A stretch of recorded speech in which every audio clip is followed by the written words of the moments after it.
My marriage and my life were ruined by 4 words. Furthermore, these aren't the 4 terms you're most likely picturing. Not at all. We must speak, not infant. I had a meeting with someone. Not that our lives are horrible. Not even you either. Please give me more. That was much less complicated and much weirder. Tuesday night, I had just finished watching a rerun of Law & Order on cable and was getting ready for a shower when I came into our bedroom.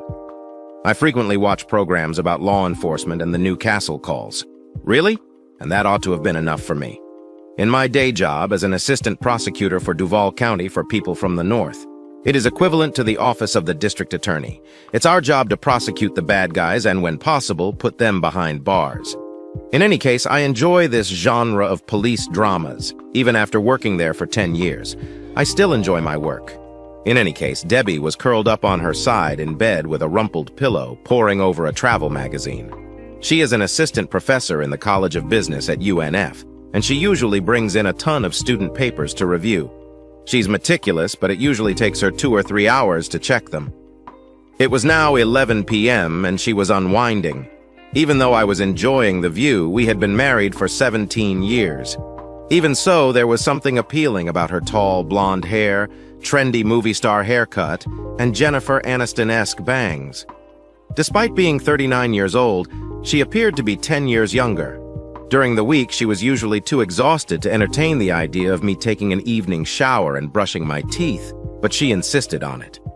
I inspected my entire body from bottom to top, at 5 feet and 9 inches tall.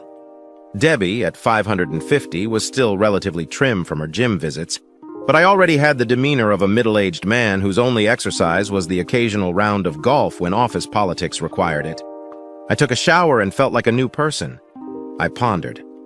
Debbie gave me a quick look. A grin appeared on her face. Maybe, though, it was just in my head. I moved to lie beside her in bed. She drew back her head a little when I leaned in to kiss her, so I only got to kiss the side of her face instead. She gave me an inattentive smile. Do the children sleep? Kelly was 16 and Bill Jr. was 14. I left Bill to tinker on the computer, searching for websites related to skateboarding or shredding, as he put it. Kelly, I have no doubts. She was talking to one of her boyfriends, judging by the way she moved away from me and lowered her voice while staying in the den. She was younger and pudgy, just like her mother, so I know she had multiples. They understand the rules, though. In about an hour, they'll definitely be in bed. Hey, those were some awesome photos. Where was that waterside beach with the tiki huts? I see. She gave me a quick look, as though she was shocked that I had seen her reading. She extended a magazine out. To me. The pages were turned to the best beaches. It was travel you are unaware of. I had never heard of the island where the beach was located, and I couldn't even pronounce its name. Man, that is really lovely. What say you? When the schools are out this summer, would you like to visit there? I am aware that you had not intended to teach during the summer. She gave me a surprised look. I wanted to talk to you, Bill, but that's very sweet. I've been considering taking a summer teaching position. Although Larry Carter usually teaches during the summer, he agreed to take her to Hawaii with the help of his wife. And they require a stand-in. When was this discovered? Nothing at all has been said about it. She met my gaze. Then, with a look I couldn't quite put her on, she looked away, approximately a month prior. I kept forgetting that I was supposed to mention it. I apologize. I was unaware that we had any set plans. We haven't gone anywhere exotic in a while, and you're always working on some case. Yes, Bill, but I apologize. I've basically informed them that I plan to attend the summer session. But see, we visited some amazing places when we were married. I also swear that I will make time for us to travel somewhere next summer. Nobody had ever called me slow in the office. But it took her a minute to get to me after she patted my hand and returned the magazine. I mouthed the words to myself in silence, repeating them to myself as I tried to sort out how, in the confusion of marriage, I had misinterpreted my blonde-haired, loving wife. With a slightly perplexed expression on her face, suggesting that she had only partially heard what I had said, she turned back to face me from the magazine and inquired, "How did you say that?" Though I didn't understand it, I deduced that a storm cloud must have formed on my face from the expression that was gradually taking shape on hers. When I spoke slowly, very emphatically, and with the first stirrings of genuine rage, You said that when we were married, we traveled to stunning locations. Perhaps there's something going on that I'm unaware of." Her expression was one of equal parts shock, embarrassment, and surprise. "Bill, what are you talking about? It's likely that you misinterpreted what I said."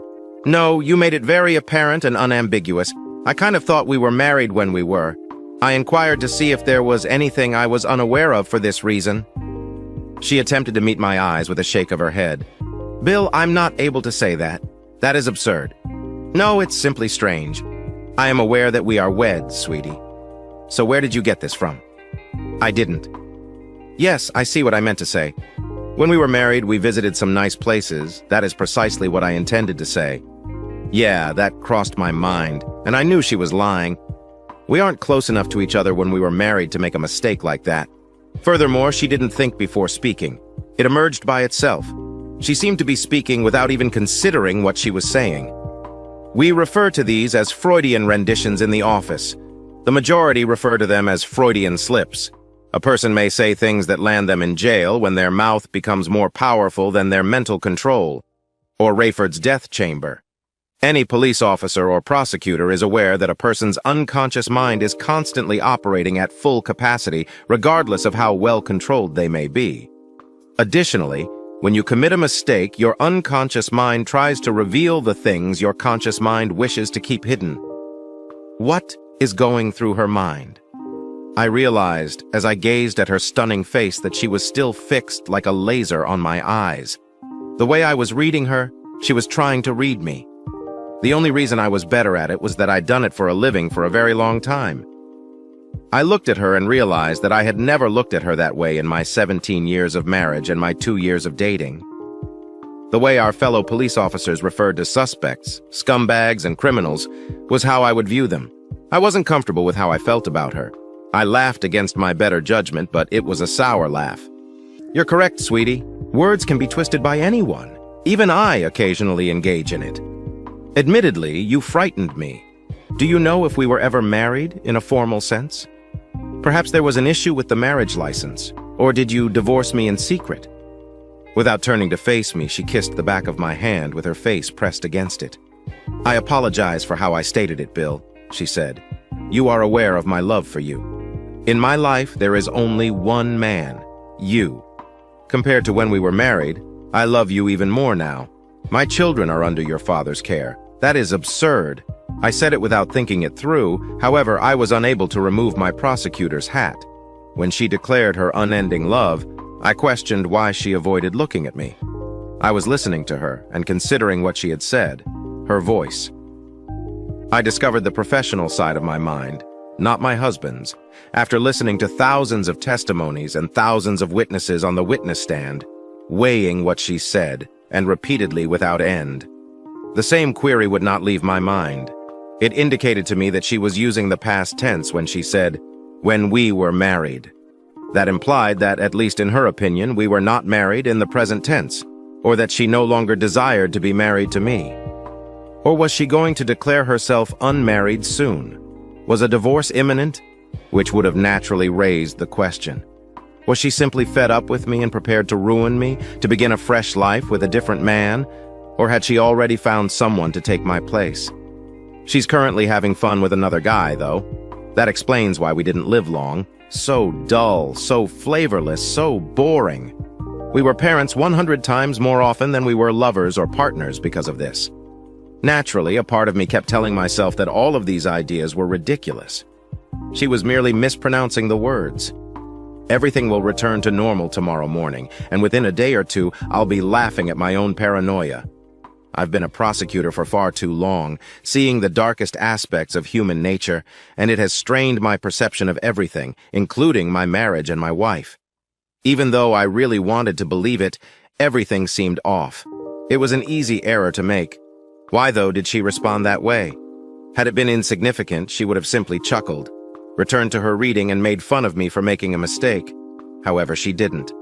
She had been tense and worried, and now she was being remarkably affectionate. I set my alarm for 5 the following morning and got up early. I had already taken a shower, taken a suit out of our bedroom closet, snuck out the door without stopping for coffee, basically getting the hell out of Dodge while I still had the opportunity. The largest couch in our room is the focal point of the space, and the largest big-screen TV that is permitted by law is hidden beneath the blanket. Although I hadn't bothered to turn on the lights in the room, I could already see a dark shadow. As soon as I got to work, I immediately settled into a routine. According to her lover, a wealthy trophy wife from Pontevedra had staged her own kidnapping in order to extract $1.5 million from her elderly husband. I needed to choose which charges to press. When a coroner discovered 5 times the allowed amount of painkillers in the body of his 75-year-old wife, who had passed away from cancer, the couple was tearfully arrested. He promised not to give her more drugs to make her expire sooner. Whether or not to accuse him of mercy killing was up to us to decide. In essence, it's a mercy killing with a strong likelihood of the judge showing mercy. The Jacksonville sheriff, having accepted a guilty plea, has been hounding our junior deputies and has reached out to me, begging for leniency in the case of a well-liked patrolman who, upon the arrival of his girlfriend's husband and 2 sons-in-law at his home, took the girl home, where they claimed she belonged. Naturally, there were 3 of them, and despite the officer's pleas for fear for his life, he dispatched them with his Glock. Sadly for him, they were also unarmed, the moment of their shooting. However, there is mutual benefit between law enforcement and the prosecution. And because we had taken down one of Jacksonville's finest, the big man who signed my checks and aspired to become governor of Florida someday didn't want the police to get upset at our office and ruin our cases. As one of the 3 main aides to the big man, I was left in charge of the case and I had to make a snap judgment. Naturally, as I was performing these rather ordinary tasks, my mind continued to replay the worries and thoughts from the previous evening. I had no time to leave the office, as usual. Thus, at about 1 in the afternoon, a Camel Rider sandwich with cheese, sliced hamburger, and onions was brought to my office, when my 5-year-old secretary Cheryl brought the lunch. I instructed her to contact the front desk and informed her that all of my calls would be placed on hold unless God called urgently within the next hour. She returned to the office and gave me a hopeful look. I'd never put off a call quite like that. I observed her at 5'6" with red hair, modestly attired in a light red dress. Not too brief to be sultry and unsuitable for a professional setting, but just long enough to be provocative. Although she had her hair up in a bun and on her glasses, I had witnessed her letting her hair down on multiple occasions. "Mr. Maitland, is there anything else you need?" she inquired. "Cheryl, remove your secretary's hat and I'll remove my boss hat. I want to speak with you for a brief moment." After giving me a strange look for a minute, she relaxed. We had attended several office parties together, and on one occasion I had even driven her home, so she knew I had never touched her. She never expressed herself honestly. However, it seemed to me that she was proud that I refrained from playing games with her when I had the chance. "What's not right, Bill?" "I'm having a conversation with one of my favorite secretaries. Something must be wrong." I tried to smile as I spoke. "Calls are never held for an hour. When was the last time you invited me in here by myself? Additionally, anyone in this room can tell by glancing at you that you're uncomfortable." My pride was wounded by that. I'm not open and honest. I took pride in my poker face. You're pretty mysterious normally, but I sensed something wasn't quite right when you came in this morning. Knowing you, it's a personal matter. When it comes to legal matters, you are too composed. Debbie or the children then, and I would wager on Debbie if I had to. Did the 2 of you fight? I tried to get hungry as I stared at Camelback Rider. I was hungry. Please give me some. With a worried look on her face, she reached for a chair and dragged it a foot away from my table, near enough to touch me with your hand. Oh my God. Bill, is it truly that awful? I suppose that's true. Tell me. I considered telling her the specifics, but in the open I just couldn't bring myself to do so. The more I considered it, the more absurd all of this commotion appeared. Due to a single word Debbie uttered the previous evening. You would think I was exaggerating if you hadn't been there, hadn't seen her eyes, hadn't heard her voice. What took place? We got into a fight over a silly thing. However, what? That is unimportant. However, I want an honest response from you. I have some questions for you. That will be within your reach. I refuse to become enraged or upset. I want to talk to a woman, please. To be honest. Before responding, she took a moment to enjoy her red lips. Bill, I detest that kind of thing. Although you claim not to be offended, being honest always stings. Cheryl, I need to be brutally honest. I believe I've been a decent friend and boss, and I believe I've shown you that I respect and like you enough to avoid doing anything that might endanger our friendship. I'd like for you to follow suit. She extended her hand to grasp my palm. Bill, you've been a good guy. Go ahead and ask. When you weren't intoxicated, did you ever consider sharing a bed with me? And do you think you like me at all? She gave me a long, fixed look. I promise not to make a move on you. However, I must know. She glanced down at the table, then gave me a few intense glances. To be honest, though, I haven't given you much thought. Really? I have you off my list. You are a male. I think highly of you. I enjoy you. The point, I suppose, is that I can see us ending up in bed together. It will only occur once, but it might occur at another office party. I'm not handsome then. This time, she looked at the desk for a considerable amount of time before turning to face me. Bill, you're not attractive. I apologize. Your hair is falling out and you have a bit of a flabby and overweight build. Furthermore, it matters regardless of what women think. Baldness in the courtroom is unsightly for most of us. As a tiger, you are. Plus, you're the professional role model for everyone. However, I would say that you're just another middle-aged, overweight guy in the bedroom. She gave me a tight squeeze and appeared as though she was about to cry. I apologize. I guess that was a bit too explicit. I meant no harm at all to you. Even though it hurt, I forced myself to smile at her. Debbie, what about her? Please be as truthful as you are with me. Is she really as beautiful as I believe? Did you witness any guys making advances toward her during parties? How did she behave when they made eye contact? She took a long time to respond this time. She is attractive. Bill, how do I put it? You two have been at every party. When you were away, two guys would constantly make advances on her. It doesn't surprise me. She is now well-liked due to the $64,000 query. And now is the time for you to tell the truth. When she is harassed, how does she respond? Once more, she lowered her eyes. Bill, I really don't want to respond to your question. Don't force me, please. I must be informed. Now here's the deal. Do you believe she is dating someone? Though I'm not sure, I believe she could be. I believe I've attended 6 or 7 office parties. You folks arrive at. You also asked my date and I to a UNF Christmas party that year. Guys are always hugging her and making out with her, as I mentioned. Usually, she simply gives them a wave, places their hands where they belong, laughs, and turns to leave. She's not too bad, several times, very little. I've caught her looking pretty good, curled up in the hallway or in a corner. However, Bill, to be really honest, unless you want to prod cattle all over the place, that's something that most women have gone through. You wear stilettos for that reason. They work wonders for relieving overheated men. I've never seen her get so worked up that it felt like she might be persuaded to leave a party by a guy, although I can't guarantee it. I've never witnessed her doing anything that would result in her getting divorced. And that's the subject of our conversation, correct? She extended her arm to retake my hand and give it a squeeze. She is an incredibly gorgeous woman.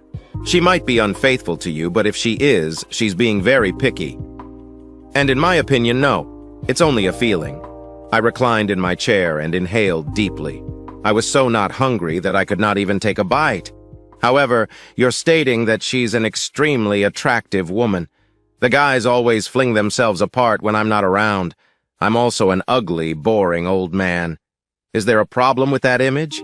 People stick together for their children, love, and company. Together, you have created a life. Do you really believe she will give it all up for amusement? Cheryl, women do it on a daily basis. Men also do this. Even though it's just for fun, entertainment plays a crucial role in maintaining marriages. And that's no longer with us. She just gave me a dejected look. There must be a limit to how much you can laugh at yourself when something truly embarrassing happens.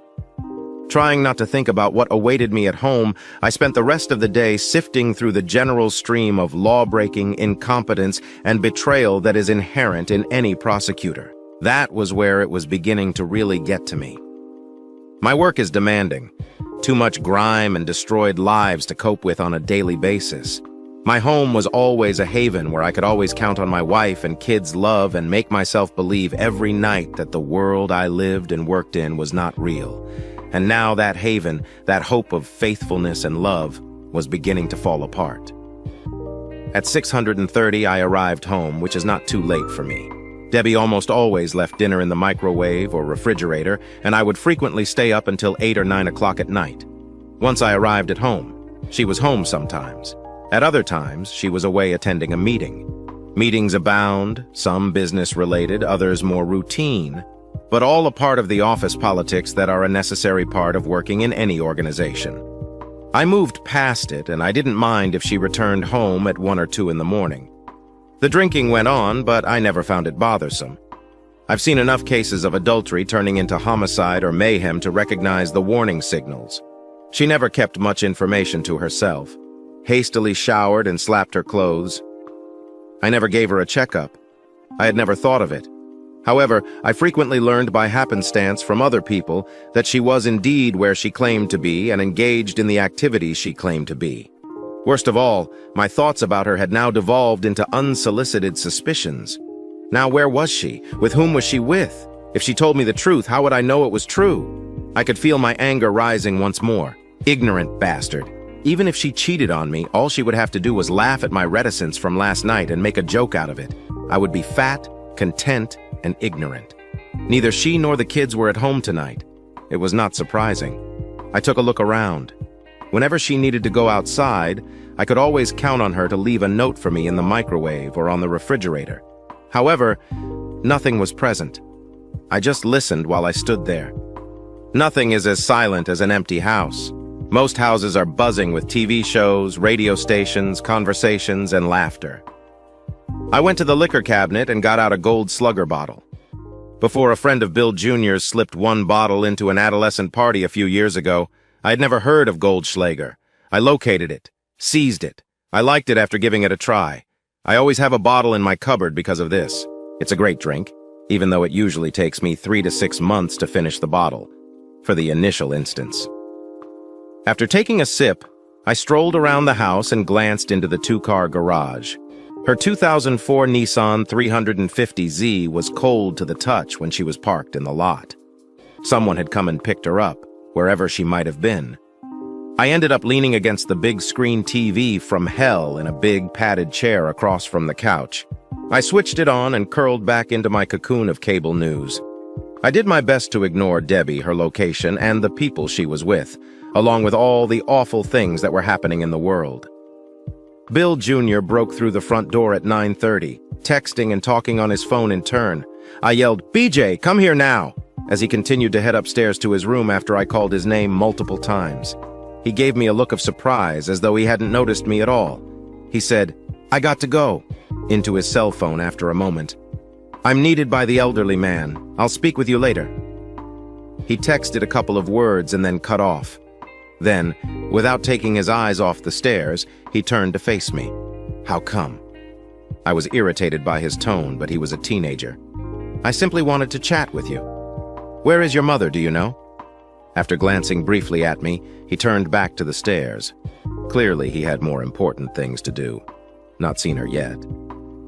Still, it's not all that unusual. She spends much of her time outside. "She's your wife," he said, staring at me with the conceit and worldly wisdom only a 14-year-old can muster. "Why are you unaware of her location?" Right then, I could have given him a hard head shake, just like my dad would have. However, my grandfather was a 240-pound, 62-inch West Virginia miner who came from a simpler era. Bill Jr. was nearly my height. And damn it, social services would have been all over me the very next day if I'd left any evidence behind. My drawing with the headline, "Top Aide Arrested for Child Abuse," would have appeared on the front page of the 2 newspapers if I had been arrested. I shrugged and asked, "Did you finish your homework?" I said, "You walk up those stairs without answering that question and you'll be grounded for 2 weeks," just as he was about to turn away and ignore me. He came to a halt, pivoted in the middle of his stride, and directed his gaze towards me as if I were an ugly bug emerging from beneath a stone. "You won't even attempt it," I said, in the same tone that I used to let opposing lawyers know that my deal would expire in the 30s. "Mom doesn't think her opinions are worthless. You can also let her know that's what I said. You either respond to my query or give up going for walks with your pals for a fortnight. and I will return home early if necessary for the next 2 weeks. He inhaled deeply. I have 2 pages of algebra problems and 20 pages of English to read. All right, head upstairs to begin your studies. He pivoted, but his voice was clear enough for me to hear so he could reasonably refute it. Oh my God, what a bastard. It makes sense why Mom walks so much. I just grinned as he turned to look me in the sly way. That's what enraged him, I believe. When I heard a car pull into the driveway the next time, I stood up from my chair and glanced at the wall clock. 11 p.m. I went outside to the house and peered at the driveway through the window. A 2-seater Audi sport model rolled into the circular driveway. The vehicle came to a halt briefly. I saw 2 figures in there, and then the long-haired one leaned in for what looked like a kiss. Just a quick kiss, but still. As anticipated, the passenger side door opened. My wife, who has blonde hair, stood up and extended her long legs. She leaned over to bid the driver farewell, and I saw a young man with dark hair driving at that very moment. Though I wasn't positive, I assumed it was another business department assistant professor. Debbie moved in the direction of the home. I was positive she didn't wear that to her teaching job, not the attire of a teacher. She changed her clothes when she got home, presuming she arrived at work and spent the entire evening out with whom. I wondered who I would ask, but I made the decision to try to be courteous. Returning to the room, I took a seat in front of the TV, filled my glass with a few sips of liquor, and watched the argumentative, chatty heads on Fox and MSNBC. Her footsteps entered the house as soon as I heard the front door open. As she got closer to the room's door, the footsteps came to a stop. I realized she had stopped and noticed me sitting there without turning around. I pondered whether she would speak up. She remained silent, as I had anticipated. Just kept going upstairs, clearly in the direction of our bedroom. I heard the shower running after a while, then nothing happened. Kelly entered at midnight, glanced at my room, and went upstairs as well. Up until 12:30, I just sat there staring at nothing, until I realized it was time to go to bed. I'd been trying to avoid it as much as possible. I walked up the stairs after turning off the TV. There were no lights on in the bedroom when I entered. The only light I could see of the figure on Debbie's bed was from the hallway. When I walked in, she said nothing. I was going to say something, but I changed my mind. Allow her to initiate the discussion on her own, if she felt compelled to speak. It was she, after all, who informed me that morning that she didn't want to see or hear from me. After a quick shower in the changing room, I changed back into my pajamas and walked quietly to my side of the bed. Beside me, I crept under the covers and looked up at the ceiling for a while. Debbie breathed slowly and rhythmically, and I heard it. She was obviously awake, even though it seemed like she was asleep. Her breathing was rhythmic and too slow. I refused to look into her eyes to check if they were open. I eventually turned to my side, away from her, and for some reason dozed off.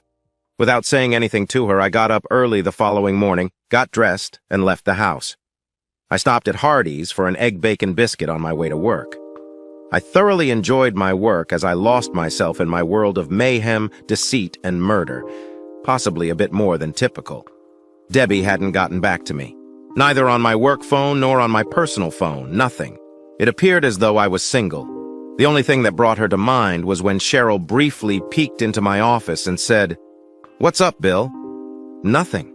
What was it that she said? Not a single word. How? She wasn't home when I got there. She pulled up at about 11 o'clock in the car of a young, attractive professor who works with her at UNF. She may have given him a goodnight kiss. After that, she entered the house, showered, and went to bed. Not a single word. Bill, I really apologize, but why didn't you refuse to do so? I guess I'm starting to believe that I know exactly what's going on here, Cheryl, and it should be her turn to begin making things clear. Cheryl gave me a quick glance before saying, "Bill, I know this is going to be hard, but you need to talk. You're a lawyer, hell yes. You know, we should talk about everything. I'll consider that carefully. Even though I knew I ought to have gone home, I was unable to force myself to do so. I was searching for a bar, and while returning to my Mandarin residence, I spotted one that had just recently opened. Final summons. There was a modest shopping center adjacent to a sizable bar. I stopped and went inside on impulse. Inside, everything was mirrored and dark wood modernist furniture, little table chairs, a long bar counter, and foliage in the corner. One side had a slightly raised section where a piano was situated. It was evident that entertainment took place here occasionally. I wasn't in the mood to listen to music, so it was fortunate that no one else was there. Approaching my seat behind the bar, a medium-sized Hispanic man with a big mop of black hair identified himself as the proprietor and offered me a free drink on the house to celebrate the first week. I told him I was heading home and asked him to get me a beer, maybe 2 if I could afford. As a senior employee, I could not have afforded a DUI arrest. I watched the new customers as I drank my first beer as long as I could. Between 6 and 8 p.m., the venue grew quite crowded in the 2 hours.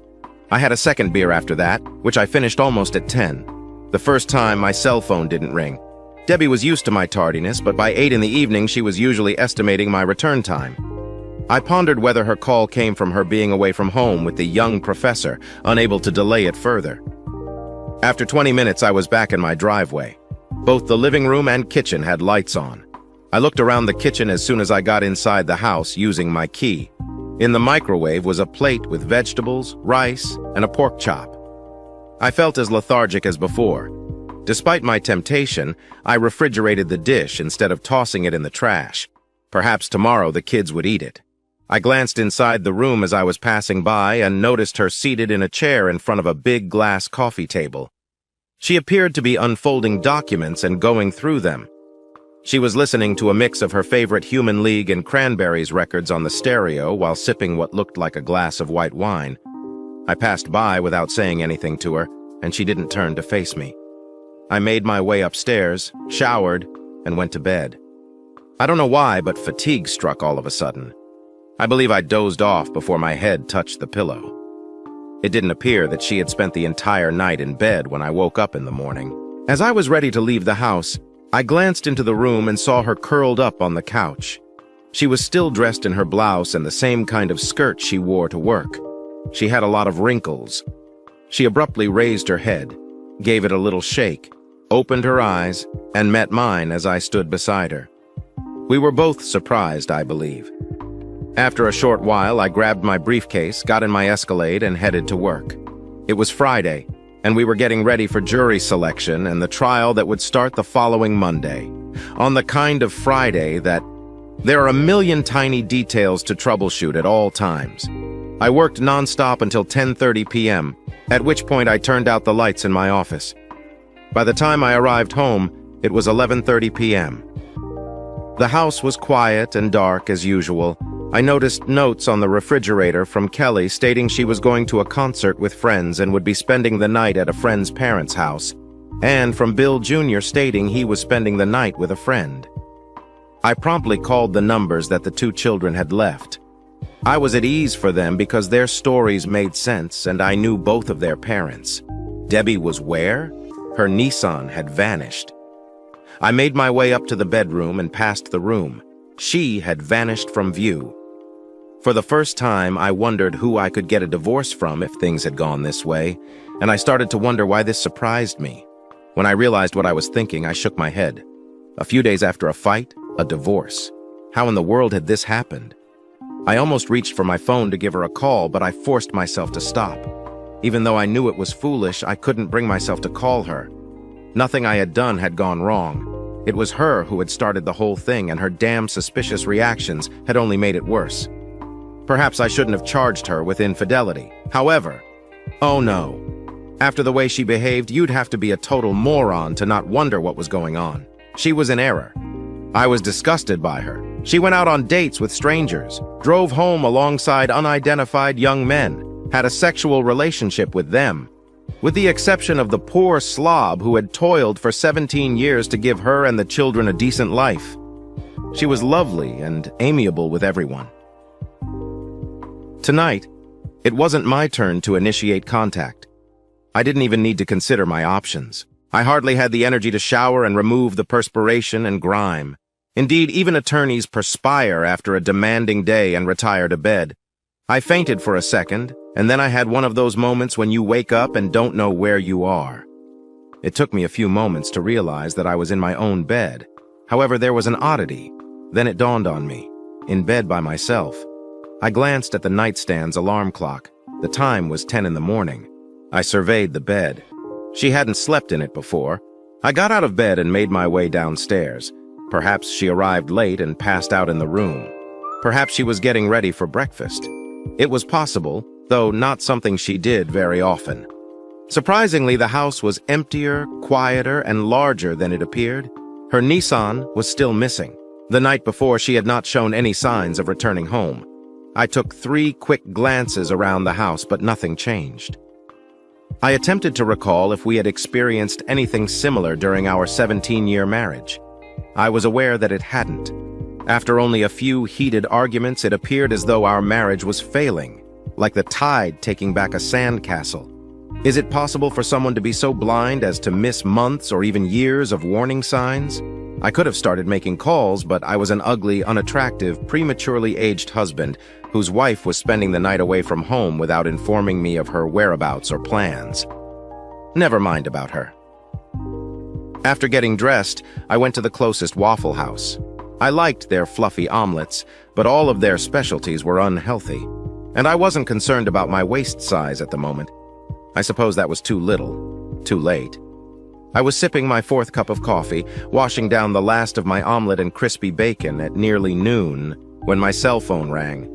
I assumed it was one of the kids' bills and responded to it automatically. Grasping the last of my coffee, I said, "Hello, Roy."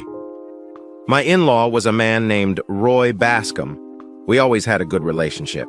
In addition to renting out a few houses, he owned a tire store on North Side. "Hello, Bill. I attempted to call your home, but I received no response. I'm not present." "Yes, that is what I had in mind. I just wanted to give you a call to let you know, Bill. Debbie is currently at our house." Debbie. That's intriguing. Debbie was a girl I knew once. We were discussing the same individual. A rather lengthy silence ensued. She then informed us that you guys were experiencing some difficulties. I didn't want you guys to worry about where she was, so even though I knew you might have been upset when I called, Roy, why would I be concerned? Simply because she doesn't return home during the night and doesn't tell me whether she's dead, alive, or out having a good time with a bunch of guys.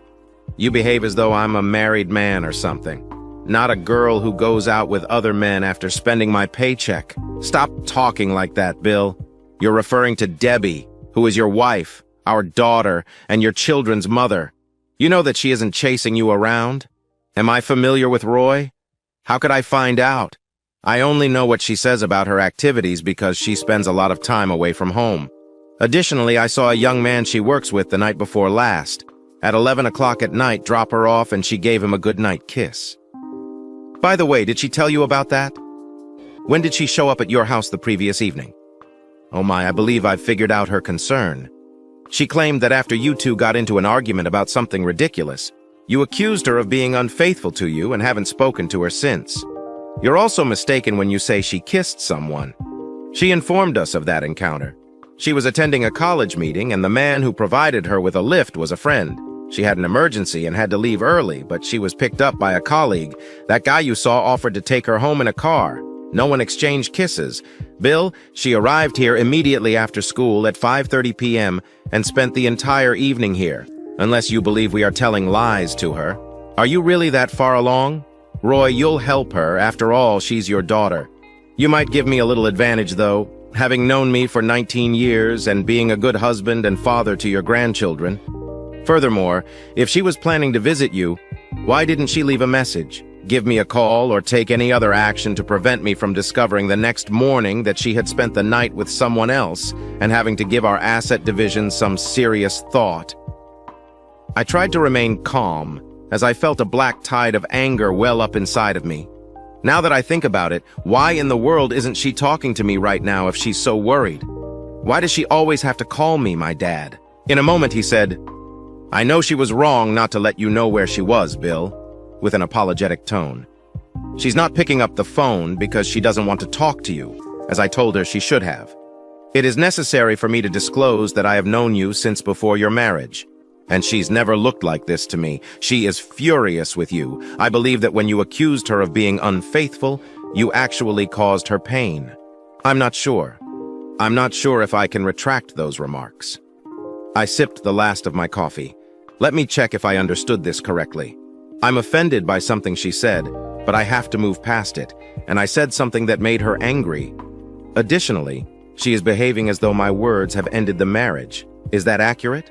I said, okay, if you could give your daughter a message from me, tell her that if this is how she feels, I don't care if she ever comes back. When he didn't respond. Oh, and remember to give her this exact copy. Fuck you. Before he could reply, which I doubted he would, I disconnected. I reclined in my chair and replayed the call in my mind. I felt a little relieved. Although she didn't enjoy herself with her UNF friend last night, she could have done that at any time if she'd wanted to. Furthermore, it was not the role of a loving wife to intentionally leave me in the dark and spend the entire night out. I took a moment to lean back in my chair and consider my plans for today and Sunday. Typically, I would stay in, watch TV, maybe cross a few things off my list, go out to dinner, or go shopping with Debbie for a little while. I had the option of returning to the office, but all of a sudden I knew what I wanted to do. I also had the bonus of being able to remain in the house in the event that Kelly or Bill returned. I got into the small study that was next to our bedroom after driving home and sat down at the big desktop computer I was using. I installed a slave spy program on every laptop and computer in the house and ran it. All signals sent or received on any computer were copied to the slave program because we were using DSL. Bill Jr. I knew my passwords. I simply removed S and Kelly's passwords, and any that remained, even without knowing Debbie's passwords, became hers by default. I went back 6 months and began going through the messages I had sent her because I had all day. Being a professor, she received numerous messages from students, professionals, the university, and a handful of her college friends, but nothing unusual. They initially went unnoticed by me. As I was scrolling through the messages, as is my habit, I noticed that the message addressed to her had a name that seemed familiar. I looked it over more closely. For Lancelot.u. The message I was examining was dated 3 months prior, and it merely made reference to a Tuesday night meeting that had been postponed. Lancelot said that the chairman had asked him to get in touch with her since he knew she was leaving early and didn't want her to make a pointless trip. I began flipping through the pages and discovered more correspondence between him and her, though it wasn't personal. Notes regarding the lesson plans, arrangements made or withdrawn, politics in the office, just a friendly hello. She would occasionally make fun of the exciting date he was going on this weekend and warn him to watch out if he couldn't control himself. The closest thing I could find about something personal was that he informed her via email that he knew she was a good Christian housewife and that he didn't need to be cautious if she went on a date with him. But she wrote back to him in her very next response. Lance, please stop making such jokes. That's how malicious rumors proliferate. They won't know if they let someone see this at my house or at the office. All we are is close friends. You know, from a computer screen, it's impossible to discern a person's voice tone. Although you're joking, my husband wouldn't act in that manner. If God ever thought I was flirting with you, I would die. And he wrote in the next, I apologize. As you are aware, Deb, I would never intentionally cause you embarrassment. I was not giving it much thought. I don't mess with married women, but I know you're the most attractive woman on this campus. You love your husband, I know that. You've never told me that I will not be teased in such a way again. I pondered over what I had read, all perfectly innocent until that first hint of flirtation, and she dismissed it right away. I was positive it was the same young man with dark hair who had driven her home that evening, even though I couldn't put my finger on why. Even though the words seemed innocent on the surface, maybe my dark prosecutorial heart was searching for more sinister meanings. At least with Debbie, I sensed a friendship beyond the normal co-worker-friend relationship. Furthermore, Lance wouldn't be the first bachelor to promise a stunning married woman that he wouldn't date her until they were in bed. I thus carried on reading. From Deb to Lance, 2 months ago. I sincerely appreciate your assistance with this appraisal project. It would have taken me another month without your assistance. And since it is in my name, all you receive in return is my gratitude. I apologize for taking advantage of your kindness. Instead of spending hours upon hours working on the tasks I should be doing at home, you ought to be out courting and chasing young ladies. But I would never see my kids at all if I tried to handle everything on my own. Deb to Lance. Not in a way. I'd probably be getting wasted and chasing women if I wasn't helping you. The fact that you're spending more time with your kids makes me feel good and keeps me out of trouble. Okay, and naturally, your spouse, Deb to Lance, my children. Bill is less interested in what I'm doing and more in what's on TV. He sits down in front of what he refers to as our TV as soon as he gets home. The movie theater from hell, it seems like he enjoys it more than I do at times. I apologize. I didn't mean to say that. To Deb, it's just Lance. I know you two have been married for a very long time. How does he seem? 40 or 45? Guys, when they reach that age, please slow down. I find it difficult to imagine someone preferring to spend time with you on TV. But when I turn 30, I'm still young. I'm sure my feelings will change. Deb to Lance, in any case. I don't think you'll ever be able to let go the way Bill did. Blushes. He keeps telling me he doesn't have time, even though I've tried to get him to join me at the gym. That middle-aged spare tire is now who he is. I never thought you could take a quarter of a man's abs off. However, I was astounded by what you did at that party last month. You never seem to have a spare tire, in my opinion. And with that, my dear, I should be going to bed now. Deb to Lance, dreams of sweetness. Deb to Lance. I forgot that I wrote this. I will, however, have very sweet dreams if I continue to think about your abs. Good luck with your evening. I sat there after reading this exchange, unsure of whether or not to read on. And when he took me on as his devoted lover and sweet, obedient wife, he knew exactly what he was doing. Rather than standing up for me, she essentially told him she wanted his abs, not at my middle age. A month ago, I continued to read Deb to Lance. I apologize for not being able to speak with you today. I have been occupied. Our lunches are truly enjoyable for me. To be honest, when we can't get together for an hour or so, the day doesn't seem as enjoyable. But tomorrow is always an option. Have you heard the hottest rumors recently? Deb, Lance, I've also been missing you. Please don't misunderstand. You are aware of good eye candy. The kids refer to it like that. I adore looking at you even if we're just friends. I'm a porcine. I acknowledge my responsibility. Regarding rumors, I presume that you are discussing Coach Johansson and Professor Amarilla. Deb to Lance? Yes, consider that. In his very own office. They claim that in the midst of things, her husband interrupted them. Yes, I have met her. She's elderly, but she looks good. She's probably in her 50s. Johansson is only 35 or 40 years old. God, it's unbelievable that I wrote that. However, it's been so long since I've experienced true enjoyment that occasionally I forget what it was like. We must have had it once. Assuming my memory extends that far. However, Bill has changed now.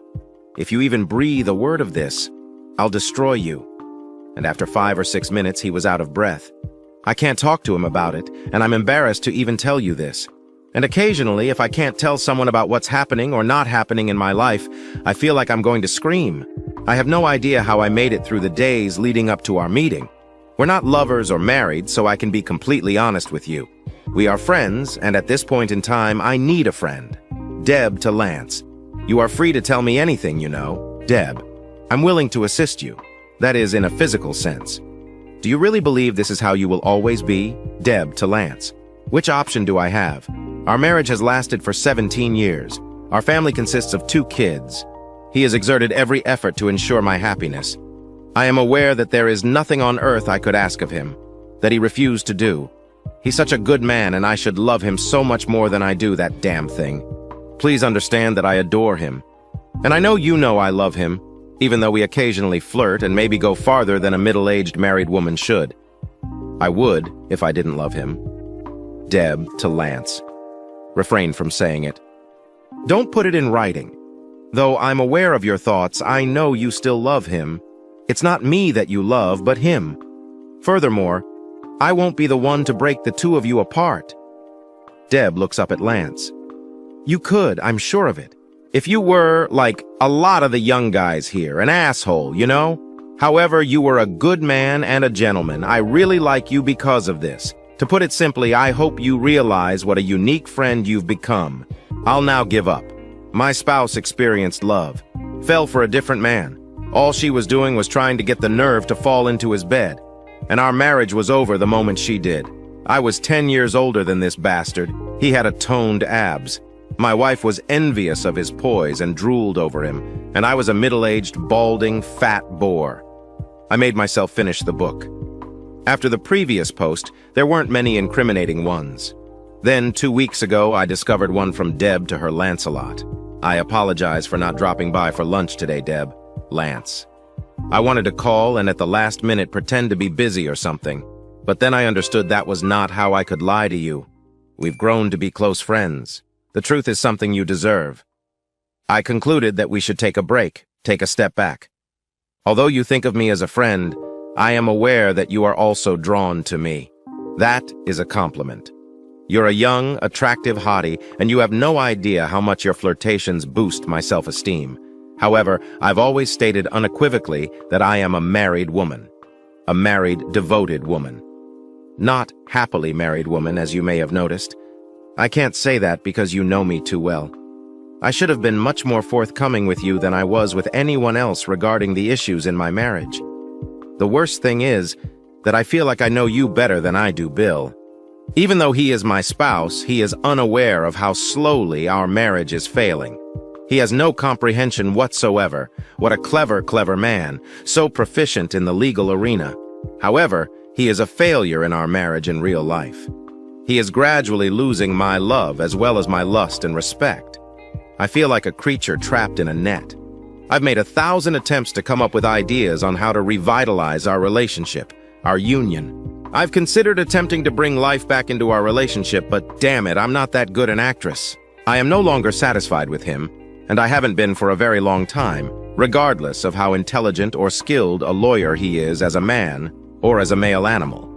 Perhaps being a successful lawyer and a father is sufficient for him, in my opinion. He was always quiet, I knew that. Dull, I suppose. While I loved dancing and parties in college, he wasn't a party animal. More is preferable. However, it grew worse as he grew older. He needs to be coerced into attending events, and he only shows up when it serves a political purpose. He is not a dancer and doesn't enjoy dancing. My life is set up without him. When I tell him I'm at a faculty meeting, it's usually because I'm out with schoolgirls or guys, like the nights we went dancing. I want to be someone other than a wife and mother for at least a few hours, even though I haven't done anything wrong. I want guys to adore me after they see me. Please do not let him be one of those men, but now I don't give a damn. That's not how I see him. I can't tell him, and I can't pretend. Despite the fact that I have no history of wrongdoing with men, I attended parties without him. For when he asks me why I told a lie about where I was going, what will I say? Shall I tell him that being without him makes me happier? It is accurate. But like a balloon, it will soar by. I didn't intend to write a novel here, dear friend. I was just venting and wanted to let you know why we won't be seeing each other or having lunch together anymore. I have the uneasy feeling that something is about to blow up, to alter. I have no idea how. I'm not sure what to do, but I don't think I can endure this way for very long. Additionally, I don't want you anywhere close to the wreckage if the worst happens or if everything goes well and I'm not married in a few months or longer. Nobody is what I want. Not Bill, not my children, not our friends to think that our friendship or our relationship was connected to my marriage disintegrating, since it didn't. When I needed a friend, you were a friend and a gentleman. My heart will always be with you, and I hope you have a happy life and will never forget you even if things don't work out with Bill for me. Always. Debbie, your friend. I think I sat there for hours on end, because the light coming in from outside became different in the next moment. I looked at the time. It was 6 o'clock at night. I have no idea what I was pondering over for those many hours. I must have been daydreaming about what my life would be like. I was wondering what it would be like if Debbie moved out and returned home to an empty apartment or house and another man in her life. How would it feel to see my kids again, just infrequently? And I wasn't even certain that would occur. For the first time in a lifetime, imagine what it would be like to lie in bed by myself, free from the sound of her breathing beside me. How am I going to do my own grocery shopping? Little things. But 20 years on, their significance remained unchanged. My entire life revolved around her, so losing her was like ripping off a piece of my body. Since I was certain at this point that there would be no us later on. The Maitland family and their modest home on the Mandarin would not exist. I now understood why that had already happened in the past. Our marriage was already in the past for her. I made myself come alive again somehow. I scanned and printed out every letter that had been sent and received by her in the last 6 months, along with the matching correspondence to and from Lance. Not that I was legally in need of them. At least in Florida, where no-fault divorce has been the norm for more than a century, adultery is not a consideration in divorce proceedings these days. She could even assert that she hadn't engaged in an emotional liaison with a different man. That was an affair, I could argue, but who cares? Clearly, she didn't have sex with this guy. Play with him and enjoy yourself. Perhaps gave him a few kisses. It had no bearing on anything. I had to confront her about those letters and force her to acknowledge that she had developed feelings for him, or at the very least, lost interest in me. However, that being said, what if she did admit it? How would it alter? She was gone from me. I could try to slow things down enough so that I had another chance to win her over, and I could fight to get us into counseling. With what I now knew, though, who was I kidding? I reasoned that she would laugh if I tried to play the stud in bed every time I was with her, and that counseling wouldn't change anything. I imagined her comparing my old man's belly to Lance's flat abs and getting all lustful over them. Neither Kelly nor Bill Jr. had arrived by 8 o'clock that night. They told me their mother had picked them up when I called the houses where they were staying. It seems that she had spent the weekend at her parents' house. Yeah, that's fantastic. I'd have a free apartment now. I sat there trying to come up with something to do while staring at the pitch-black TV from hell. I had the impression that little boys had picked me up and put me on their backs. I could turn around, but I was immobile. I was unable to go forward or turn around. When I finally got moving, I was really proud of myself. I went upstairs to our bedroom, took out 2 suitcases from the closet, and started packing carefully. Packing coats, shirts, pants, shoes, and other random items of clothing, so I wouldn't have to wear the same things twice over the course of a few weeks. I loaded up the Escalades back, then returned home to retrieve computer disks and random court cases. To make sure I hadn't missed any and to have a backup in case the first set was destroyed, I created a second mouse printout of every email Debbie sent. I then deleted them using a wiper program, which removed any trace of the original set. I considered deleting Kelly's and Bill Jr.'s files, but she must have expected me to keep an eye on their computer use. She probably didn't think I was going to spy on her. And I never would have looked at her computer if not for what happened over the past few days. Obviously, I would have been much happier if I had never looked at them. But in the end, I don't think anything would have changed except for the possibility that she might have left me completely unprepared, which would have caused me even more pain. I went to the bathroom as my final action before I left and locked myself in. With the aid of Vaseline and a firm conversation that caused the skin beneath the ring to peel away, I succeeded in removing my wedding band. Over the previous almost 20 years, I had put on so much weight that my finger's flesh was practically sticking to the metal and my knuckle was swollen, but thankfully not too badly. I succeeded in removing it. I grabbed a blank sheet of paper from the copier that was affixed to the main desk and scrawled some words on it. I then covered it with my ring and a small amount of my blood and turned off the light in our bedroom.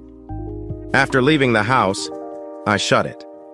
After turning out every light in the house, the only thing remaining was the shadowy structure. I had spent nearly a decade residing there with my spouse and kids, and I never imagined that I would move back. Heading downtown, I drove through the pitch-black streets at night. I tried to identify my feelings, but all I felt was numbness. I drove downtown, past the Santa John's River Courthouse and Legal Complex, past the sheriff's office, which the sheriff called Cop Shop, and then I drove another 2 blocks and turned onto the riverside of the road. Our office frequently rented one of the opulent riverfront condos that were located here. In the event that any of the 3 senior deputies, witnesses, or sheriff's deputies needed to remain late, I let myself in, keeping the condominium key on my key fob. I turned to face the doorknob and used my left hand to open it. It was drenched in blood, damn it. I think I cut my ring finger much more than I realized. When I removed it, I proceeded to the restroom, cleaned my finger, and discovered a bottle of rubbing alcohol beneath the sink. I cursed for several minutes while liberally dousing my scarred skin with it. After that, I returned to the car, unloaded, and at last I collapsed onto the bed. Wearing only cotton shorts and a t-shirt, I worked up the strength to take off the majority of my clothes and dozed off while watching a cable news program on the small, large screen in the corner. I listened as they told of the schemes of the cardinals in Rome who were attempting to unseat the late Iron Paul Sicko, who was regarded highly, as my mind began to wander. The fact that politics persisted everywhere, even in God's holiest city, strangely consoled me. Jews continued to be killed by Arabs. Banks continued to be robbed by thieves. Adolescents continued to engage in extremely foolish behavior. The world continued to spin, even in the event that my world had burned away. When I realized what had happened the following morning, I was wide awake. I was aware of my location and the circumstances that led me to this strange room. For a brief period, I lay there since it was one of the rare occasions in my life when I had nothing at all to do. I didn't have to get up early, get someone to church, do errands, or go grocery shopping. I remembered that classic rock and roll line from the 1970s and felt completely free, Bobby McGee and I. Being free means that you have nothing to lose. That line was still fantastic when I first heard it in the 1990s. Janice didn't even question it. I knew exactly how that felt. I felt empty inside, utterly by themselves, for free for the first time in 20 years. I was itching to get out and do something. I considered giving someone a call, but then I remembered I had no friends. I worked with other people. I would go out drinking with no one, but I did work with guys. I worked, came home, watched TV, and spent time with my family, just like Debbie mentioned. All of our friends were university pals of Debbie's, so calling any of them would have been really weird. My mother and stepfather were also present. They were in the middle of the state, in the suburbs of Orlando, a little further south. However, I would be remiss if I didn't want to hear pity and sympathy in their voices when I informed them that Debbie and I had broken up. Furthermore, I was reluctant to divulge the cause of our breakup. At some point, I felt like the only person on the planet after taking a shower, shaving, going outside, and getting a breakfast sandwich from Burger King. I also rode around downtown and sat on a bench by the riverfront to watch the Sunday boaters plying the St. John's. I considered giving Cheryl a call, but that would have been too close to the line. I thought she might have recently started dating someone new, and I would most certainly be the third extra. The hours somehow seemed to drag on until 9 o'clock at night. I went back to the apartment to watch after eating a steak at a downtown steakhouse and calling a few assistants who had to run the business the following morning to make sure they were ready to open. What more is there? News on cable. The time on my cell phone was 9:15 p.m. I always carry it with me and keep it charged. That is the first guideline for prosecutors and police officers. You have to be accessible at all times. When I saw Debbie's ID appear on the phone, I nearly didn't answer, but I did say hello. You little bitch, you. All right, hello. I also adore you. She appeared to be gasping for air as she searched for the perfect words to attack me. You are useless, wild bastard. Oh no, how were you able to? And how on earth could you pull off such a ruse in front of Bill and Kelly? It's enough that you demonstrated your insane nature to me. However, they are children. What's the matter with you? Honey, take a deep breath and slow down. Stroke won't come to you. Simply put, you're a sick son of a bitch. How come? You're not even decent. What should the children be thinking? Are you referring to my ring, I take it? Yes. You call me like that and get all worked up over a few things I say. And you leave me after I spend a few days with my parents. You take off your clothes and other belongings and leave your wedding ring out in the open for everyone to see. How are you able to? Bill, I'll have you incarcerated. You have lost your mind. Have you read the note? She screamed into the cell phone, almost losing consciousness. I had to hold it to my ear since it was so shrilly. You idiot! Horrible! What a bastard! I have no idea who you are. It's all right. Like you, I have no idea who you are. Have you, though, read the note? Do you find it amusing? It is meant to simplify your life. Like it's me, not you, who wants to end this marriage. It wasn't me who left the house for the night without telling me where I was. It wasn't me who left the kids with your parents for the weekend without telling me. He drove you home, and I wasn't the one who made out with a friend. Regardless of the nonsense you told your parents, I was unsure of the reason. In the letters I'd found, I hadn't given her the finger. I knew that if she found out, she would go crazy, calling me a spy and losing all faith in her. I gave her laptop a tap. What mattered more, though, was that I hadn't heard an honest word from her mouth in nearly a week. It turned out that the woman I had assumed to be a stranger had allowed herself to be hanged by her own lies, whether they were explicit or implicit. Perhaps I'm talking to the prosecutor about it. Nothing is more satisfying than busting a hostile witness or defendant. When you allow them to become entangled in a web, they are unable to escape. How in the world did I wind up trying to spin a false narrative around my own wife? I was on the verge of hanging up. To prove to myself that she was a liar, a treacherous bitch, a slutty, and an unfaithful wife would have been worse than just walking away and forgetting about the woman I'd loved for half of my life. The worst name I was able to maintain, any female. But she would not stop lying, damn it. I ought to have called you before leaving. I really apologize. I was furious with you. However, regarding that kiss, Dad told me that story you told him. It never took place. Bill Douglas took me home with great kindness. I kept my distance from him, never gave him a kiss. Everything took place in your deranged mind. How did things turn out for you? I was ready to label you as insane already. But you're frightening me now. You get all worked up about my wordplay at first. You then claim that I have cheated on you. Then picture yourself witnessing me kissing a charming young man who would never consider making contact with me. In other words, that is not reasonable. Bill. I was about to call Douglas Lance, but that would have revealed the opponent's strategy. I pondered whether it was a nickname for his pet, a reference to the spear he desired to bury in her. So, how close of a friend is this Doug? A protracted quietness ensued. Doug works as an assistant professor in the Department of Business. He was here roughly a year ago. I have been designated as his mentor, so I am forced to date him. Every new hire is paired with an experienced professor. We've shared a few lunches together. I've had a few dances at events with him. However, I doubt that you have visited any of them. You are aware of how much you detest most such gatherings and events. I would still dance with him even if you were present. He's pretty good at dancing and you detest it. What a good boy he is. But not any further than that. For crying out loud, I'm older than him by over 10 years. I also haven't given him a kiss. Bill, is he a good friend? He is a companion. On occasion, we communicate and collaborate on projects. However, he shares no more friendship with the 6 other male and female instructors on our staff. Are you going to become fixated on Doug at this point? Not if you claim he's just a pal. However, why are you dressed that way? Not very suitable for a professor, is it? Again, there was a long silence. Are you all right? That was somewhat illuminating. But I'm not 75, Bill, merely 39. I'm a young lady still. Not that I mind having guys look at me. I avoid making out with men. I've never had an affair. However, I'm still alive. I've never seen you at an event in that attire. God, oh God, Bill, is this something we need to discuss? Why not? Debbie. Self-help books often advocate for couples to be open and honest with one another, even discussing personal issues.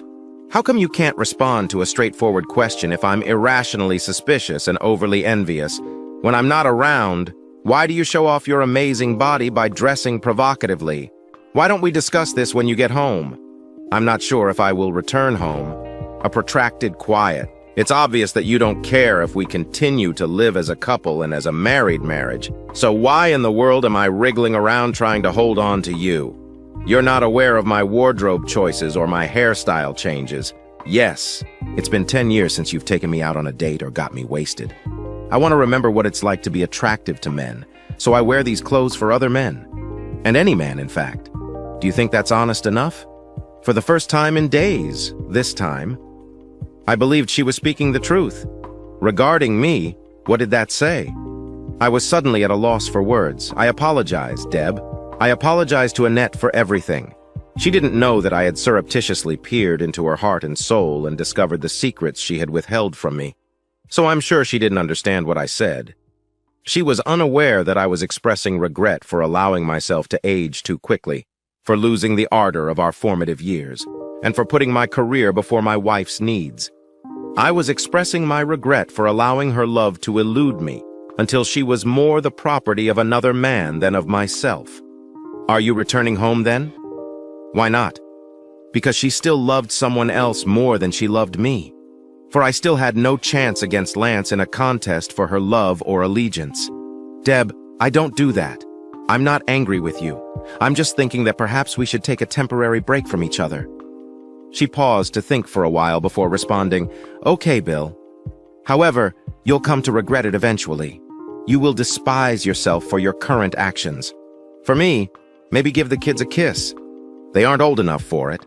Most likely, though, you haven't noticed. You ought to be the one doing that. She ended the call. After shutting off the television, I lay on my back and gazed at the moonlight-filled ceiling above St. John's, which was visible through the balcony window.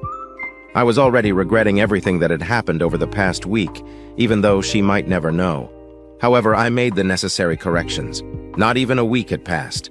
This has been wreaking havoc on my life and our marriage for the past 6 months. To be honest, and if the emails I had read were accurate, the rot was much farther away. Monday arrived as usual.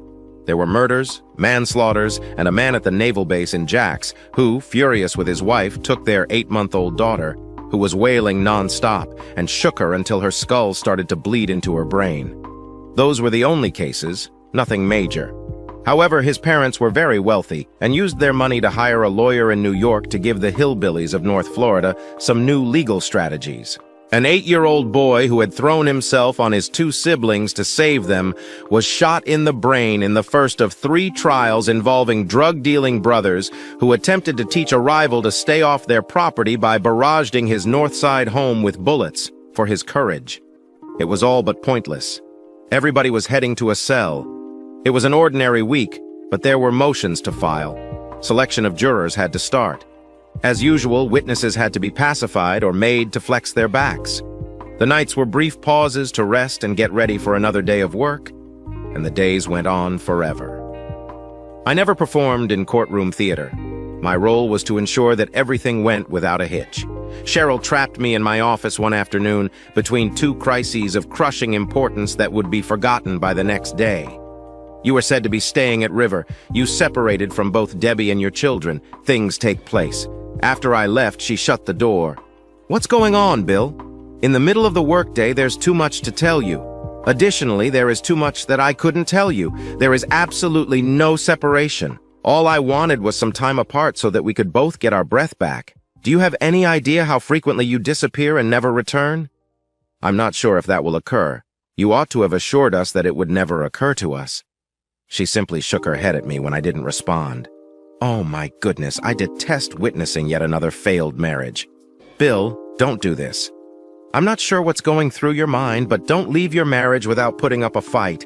In a courtroom, Jesus, you're a goddamn pit bull. You never give up on me. Hold her close. Don't give up without putting up a fight.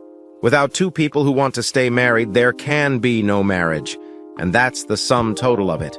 Cheryl, shut the door and leave this place. We started selecting juries for all 3 trials. The New York child virtuoso paid for their son's defense by pulling enough pranks to appease the parents. He was their son, though, and I felt the money was wasted. I would have fought just as hard if I had raised a scumbag like him. It was just another Monday, one filled with unanticipated issues and surprises. Judges that are prone to annoyance and witnesses who are not happy should always have rolls of toilet paper nearby.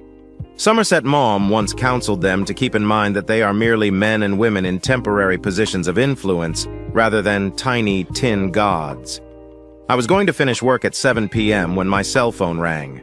During the day, I keep it on standby, but I can always tell when it's ringing because of the loud buzz. What the devil is wrong with you, Bill? I'm not sure how to respond to that query. Roy? By what do you mean? Debbie informed me over the phone this morning that you had moved out of the house and had forgotten your wedding band. With your head stuck so far up your ass, how are you able to walk around? I couldn't contain my laughter. Roy, that's a really nice mental picture. Regards. Right now I needed a good laugh. I didn't move, if you're asking genuinely. I just grabbed a few things to get away from for a few days. Debbie. Things became excessively stressful. I worry that I might say something to her that I would regret saying, something that you just can't seem to forget or take back. I'm just giving us a little time off. After a brief period of silence, he spoke in a more subdued voice. I've known you for 20 years, Bill. To be honest, I didn't think you were the world's greatest father or husband. You allowed yourself to become physical, which is foolish when you're married to a woman like Debbie. You spend too much time in that damned office and not enough time with Deb or the kids. I've thought many times. A marriage is not a place where you stop by every now and then to eat, wash your clothes, or go to bed. Marriage is not something you can set and forget. Bill, I know what I'm talking about. I'm older than you. You have to work in a marriage to make it last. My only genuine issue with you is that I believe that years ago you gave up on your marriage. It was my turn to remain silent now. I finally said, it's not impossible that some of what you say is true. I'm partially to blame, now that I know that. However, there are additional factors.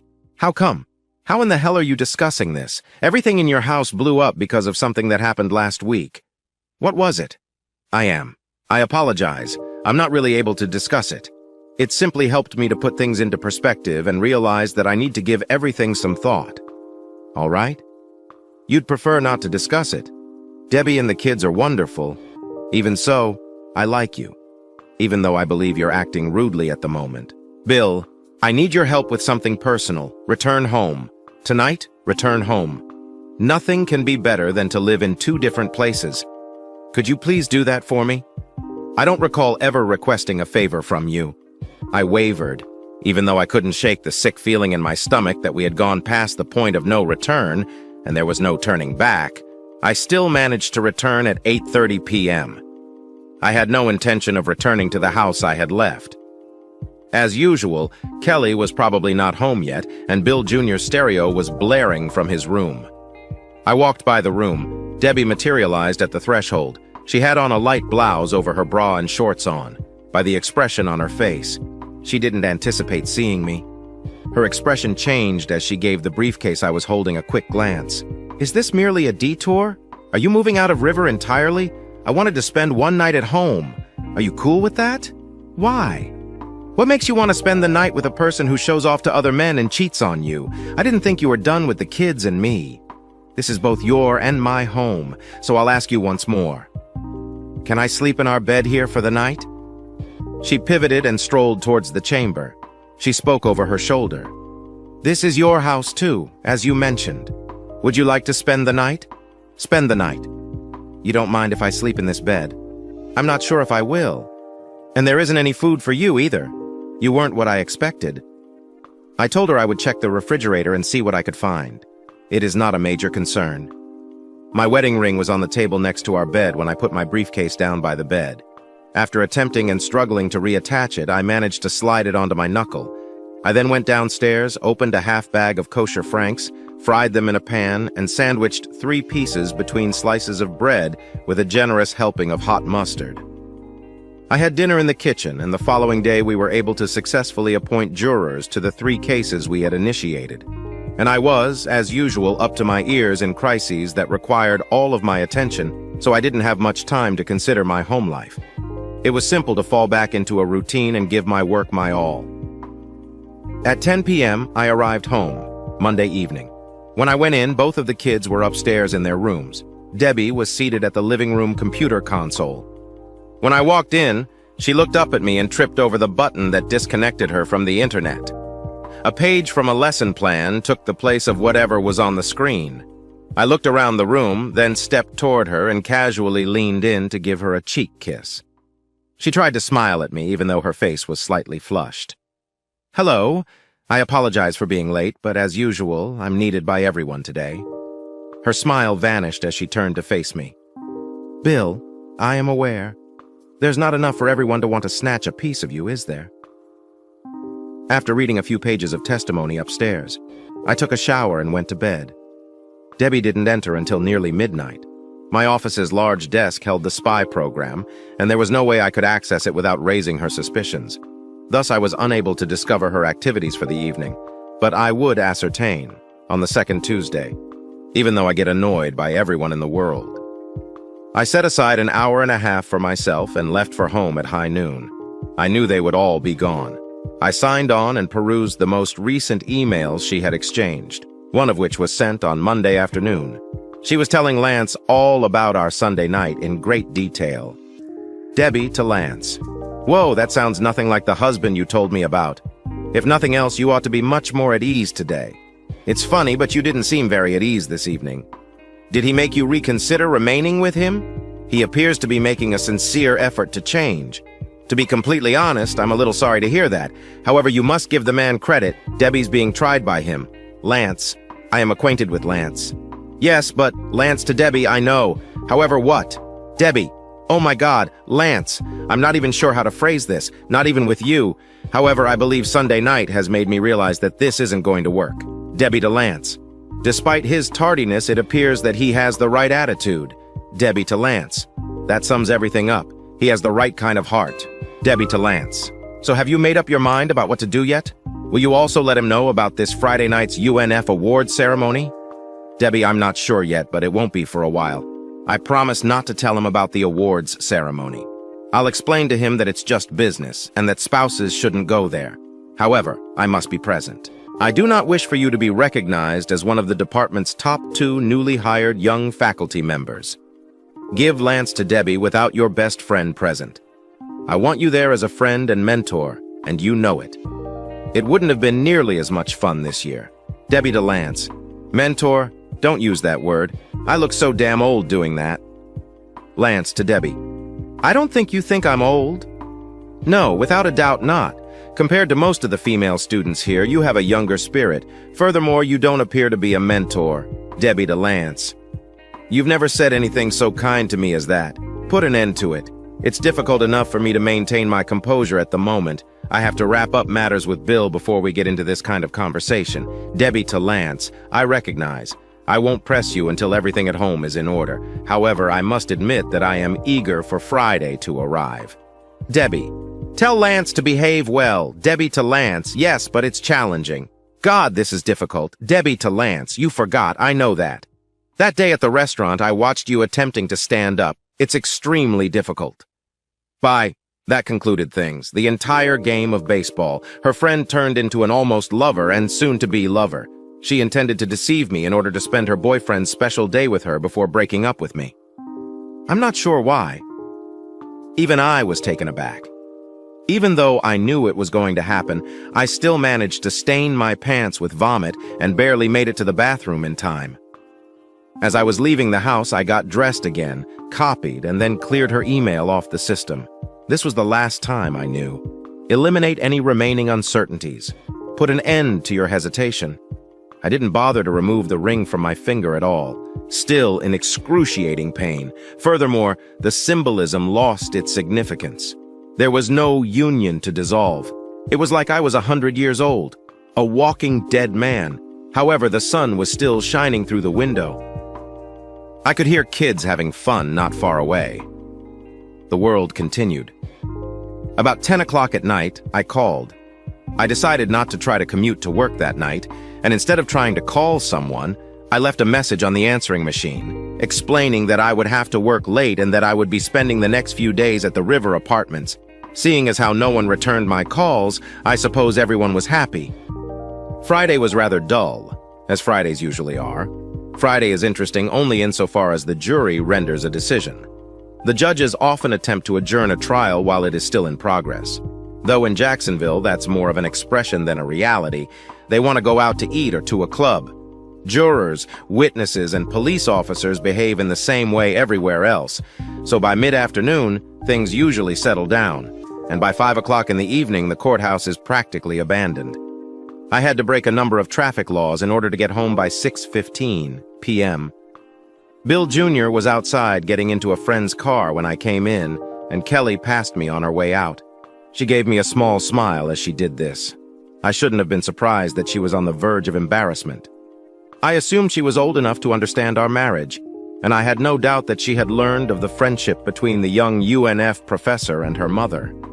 When I saw the embarrassed look on her face, I realized that it was me, not her mother's current relationship with another man, who had embarrassed her. I had wondered why she hadn't tried to warn her old man. When it came to love for my family, I was at 0 for 3. And I noticed Debbie coming down the stairs as soon as I got inside the house.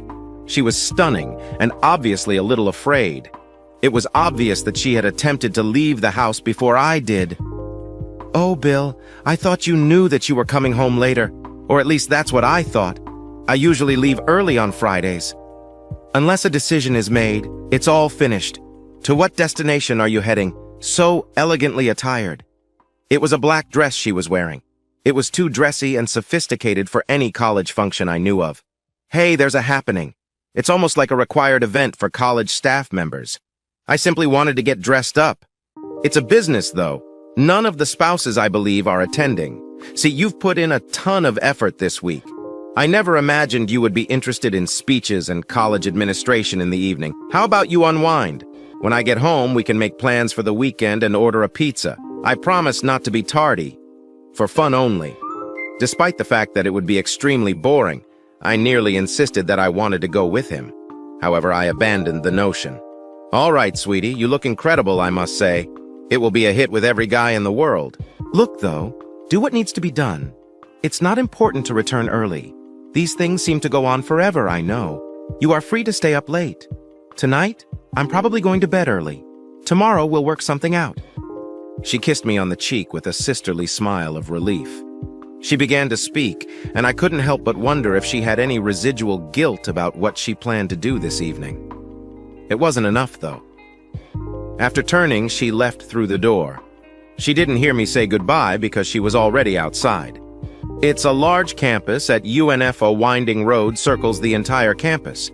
And she took me to the UNF Arena, a massive building that hosted basketball games, graduations, and a host of other events. I parked for a strictly business event in a private lot across the street after presenting my ID to the campus police officer.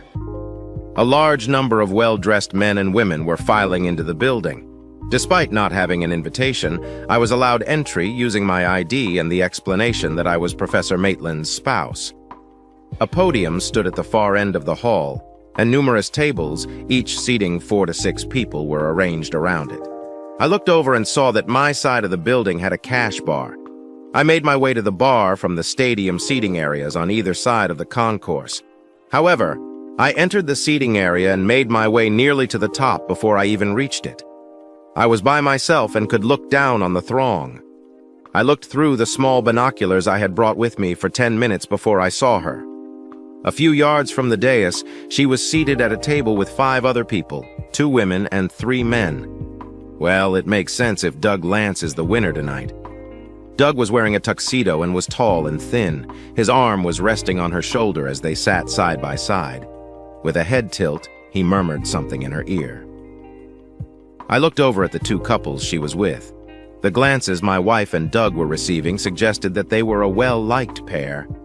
Now I realized how people had regarded me the few times in the last 3 months that I had attended any university function beside Debbie, and how I had stood at the top of the stadium and watched them laugh, whisper to each other, make all the little gestures and touches that define lovers everywhere. Their nonverbal cues made it plain. They even fed each other while holding hands a few times. What's to say about making it obvious, Jesus Christ? It was more annoying than anything else. Debbie could at least be less overt about her infidelity if she was going to cheat on me. Every time I showed up with her, I had to turn into the center of attention for everyone. As I took my place in the uppermost row of the stadium, I observed the people below as they ate and applauded, listened to the speeches, and eventually witnessed Doug being called up to the stage to give him an award as one of the 2 exceptional new teachers. Debbie resisted being lifted onto the stage, but she gave in when he beckoned to her. As he praised her youth and vitality and thanked her for her assistance throughout the year, she stood next to him and blushed. "I will then be damned." He did not turn her head in his direction. I told her he was around 6'3", so for once she had to look at a man rather than me, and gave her a passionate kiss in front of God and all those present. A roar of approval was heard. That scene in a romantic comedy came to mind. The one where the hero finally shows up to seize his love and drag her away. After giving him another kiss, she withdrew, flushed. She didn't appear to be a contented married mother of 2 teenagers. After an additional 45 minutes of the award ceremony, they declared that there would be drinks and dancing for as long as anyone could remain on the dance floor, from which half of the tables had just been taken down. The group began performing fast tracks from 2000, along with some romantic songs from the 1990s. I wasn't the only one who thought they were a cute couple, based on the looks other couples were giving them. I was curious about the opinions of people who were aware of her marriage. Was she telling them she was going to be free soon, that I was cool with it, or that we were an open marriage? Or perhaps outmoded ideas like marital fidelity were simply a non-issue for the academics? I inhaled deeply and got to my feet. It's time to stop this ridiculous drama. I moved through the dancers and toward the dance floor. I stood out among the women in evening gowns and the men in tuxedos because I was wearing a suit instead of a tie. As I moved closer to my wife and her boyfriend, I heard murmurs and whispers, and I knew someone was taking notice of me. Then they were in front of me, staring at each other, and lost in such deep concentration that they didn't even realize I was there, until I said, "Congrats on both your award and your one-night-only wife-snatching, Professor." They came to a stop so quickly that they nearly stumbled. Debbie looked at me, startled and astonished. I nearly burst out laughing at her look. Doug looked from Debbie to me and back to her, seemingly unable to believe what he was seeing. His mouth dropped open for a brief moment. "Take Bill." "At last," Debbie said quietly. "How come? How come? How come? How are you spending your time?" Then shock gave way to rage. With a clenched mouth, she asked, "Why, Bill? I informed you that tonight's spouses wouldn't be coming. How come you ignored what I said? At home, wait for me. I was laughing so hard at this point that I was missing the entire thing." "Sweetheart, come on, to see that, I would have paid to enter." How often does a husband witness his wife in front of thousands of people kissing and loving another man? I am unable to charge you with hypocrisy. Everything you are concealing is only from your spouse. "I hope you won't misunderstand me, but I'm sorry to meet you this way," Doug said, stepping between us and raising his hand to push me away. "Debbie is here only as a mentor to me." I grinned, feeling every happy emotion turn into a quickly building wrath. "Yes, Doug, you've undoubtedly learned a lot from her, but you also seem to pick things up quickly." Debbie took a step toward me and muttered something to herself. "Don't do this, Bill. Not in this place. Not at this moment. Not in front of my coworkers anyway. Additionally, 4. Thus, you're free to kiss him. Press up against him. And in public, be his girlfriend in all but name, even though others are aware that you are a married woman. Furthermore, I'm a jerk for showing up to spoil your good time. Bill, you're rambling on once more." That kind of thing did not occur.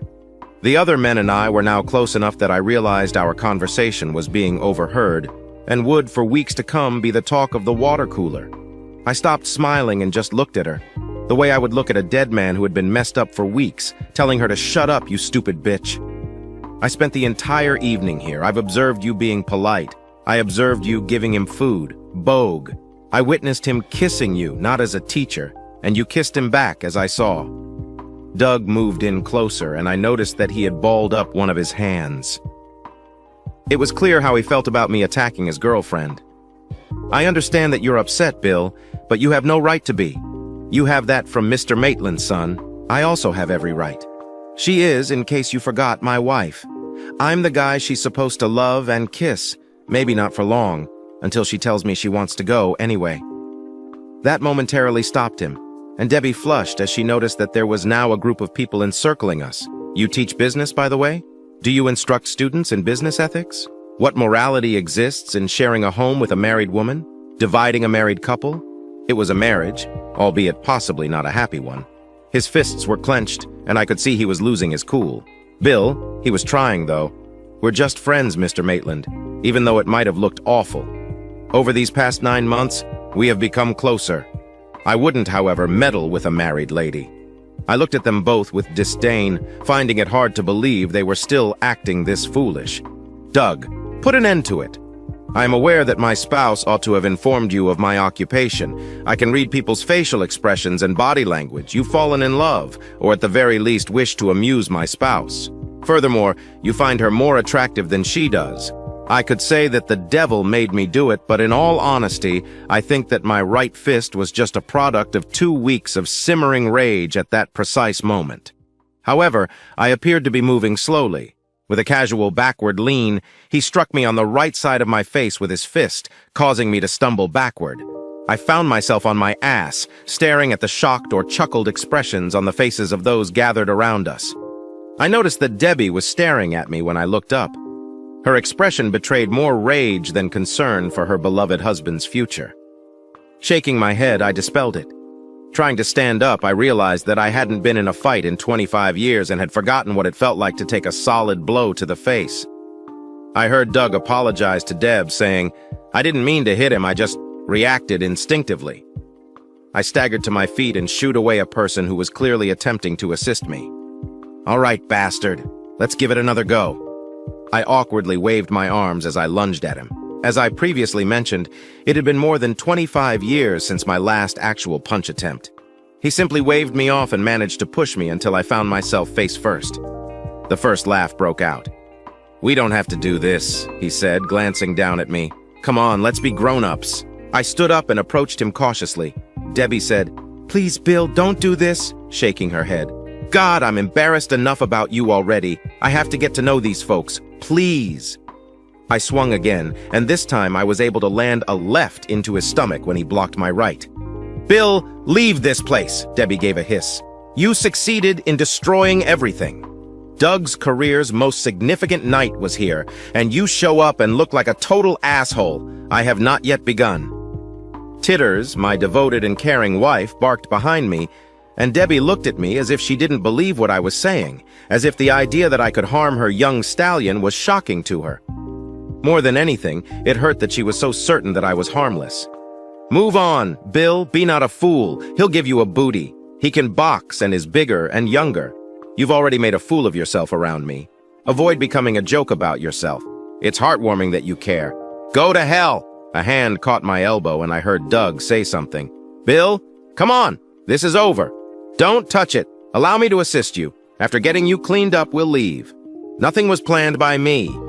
I heard Doug groan and fall forward as I just lurched forward as hard as I could, hitting the top of my head on something fairly soft.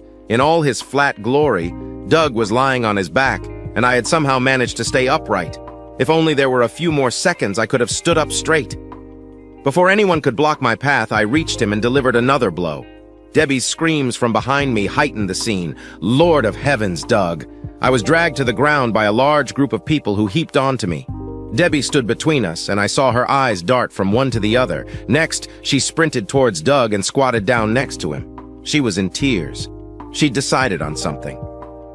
Could she really be a more cunning bitch, I asked myself, as they say, when it's bound to happen. I just laid there and allowed the 4 tuxedo-clad guys to restrain me. Someone said to me, "Call the police security right now." "Leave this asshole alone," another person said vehemently. "Let's test your fortitude in a prison cell." A tall, gray-haired old man stood next to Doug and said, "Professor Baker, are you okay?" with sympathy. "Don't we need to call an ambulance?" Then his gaze came to me. "Whoever you are, sir, you will regret the day you attacked a member of our staff." I estimated fairly well. "I take it that you are President Myers?" He started to walk away, but my tone stopped him. "Indeed, I am UNF's president." "And you too?" "William Maitland, the blonde's husband and senior assistant United States Attorney for the Third Circuit. Consoling. Baker, your professor." His gaze went from Debbie and Doug to me and back again, and his eyes widened a little. Despite being an ancient fossil, he was content with the speed at which he processed information. "That's why I wouldn't want to be in your position, Mr. Maitland. As a court officer, you are assaulting a man in front of hundreds of witnesses. That's not ideal. However, I think we could be a little forgiving. President Myers, I believe that you and your institution's asses will soon grow grass. I'll be a lawnmower, too." His expression tightened. That was not how he was used to being addressed. I was aware that he was a member of the affluent class with social and professional ties extending from Atlanta to Miami. It was the reason they had selected him for the presidency. "I'm not sure I get it. I'll explain everything to you if we go somewhere before you and this establishment get into a lot of trouble." Even though he wasn't stupid and wasn't accustomed to making snap decisions, he didn't like it either. The 2 men nodded and jerked me to my feet. Following the signs directing us to the restrooms, we made our way to the rear of the building. Myers, Doug, and Debbie were practically marching beside us like frogs, I noticed. When we had retraced our steps enough to converse in semi-private, he said, "Okay, Mr. Maitland, explain yourself," as we came to a stop.